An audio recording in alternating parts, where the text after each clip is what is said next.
Soy, kapag pinili mong asawahin ang i-above na may nuknukan ng dumi ng nakaraan, sukdulang dumi na pas.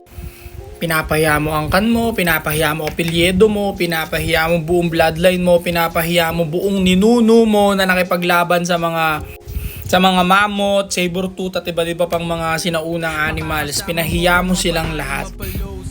Be safe. Only God can save them, hindi ikaw. Kawawa ka sa huli, kawawa magiging anak mo, kawawa magiging daughter mo, magiging lalaking anak mo kasi magkikreate sila ng mahinang lalaki kagaya mo. At yung anak mong babae, kawawa rin kasi sino bang tutularan niyan? Siyempre nanay niya ang unang nakikita niyang modelong babae sa buhay niya, 'di ba? Kawawa din. Hindi ka bumubuo ng pamilya, bumubuo ka ng lason na unti-unting papatay sa iyong bloodline. Na unti-unting papatay sa iyong legacy, sa iyong pinaghirapan. Para saan pa lahat ng binibuild mo ngayon, dun din pala babagsak, diba? Bakit ko nasabi? Bakit gusto mo gawing nanay ng iyong magiging anak ang babaeng walang respeto sa sarili, walang dignidad, walang boundaries, walang tamang standard, hindi niya nire-respeto ang kanyang present, malamang hindi niya rin nire-respeto ang kanyang future. What makes you think na special ka at ikaw lang makakapagpabago dito sa napakasukdulang dumi ng babae na to? What makes you think you're special? Boy, hindi ka special. Boy, hindi mo mababago yan, boy. Panginoon lang makakapagpabago dyan at hindi ikaw makakasalba dyan. Panginoon lang din. Ang babaeng punong-puno ng chaos ang upbringing, ang babaeng punong-puno ng napnuknukan ng dumi ng nakaraan, hindi yan agad-agad makakabuo ng sobrang happy at napakagandang pamilya. Dahil hindi nga niya nasaksihan yung magandang yon dahil galing nga siya sa chaotic shit. That's why nga yung katawan niya pinamimigay na lang niya ng ganun-ganun lang. Kasi nga galing nga siya sa chaotic na pamumuhay. Sobrang gulo na buhay. Walang role model na tama.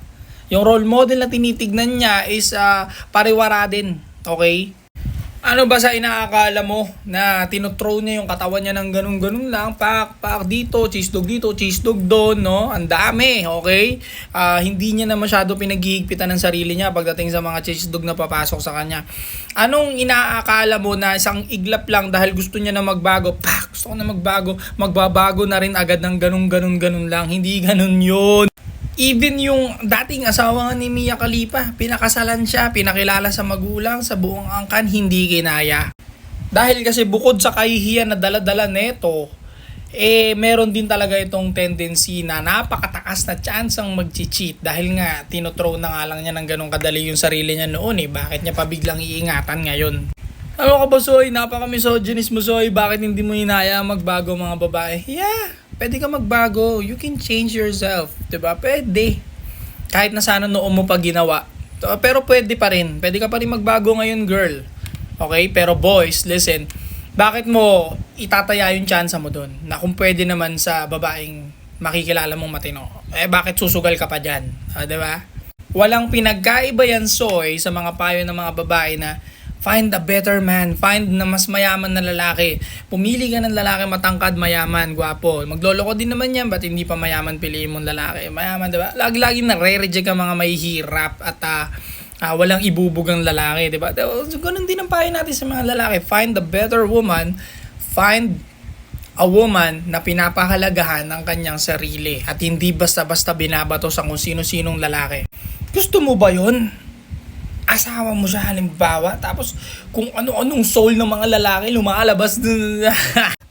Ano yung si Nevermore, yung si SF, yung talaga pag nag-requiem sobrang daming soul, diba? Hindi naman si SF yan Kung si SF yan, pwede maglikom ng maraming soul ng lalaki yan, tapos pakawalan bigla para makate, diba?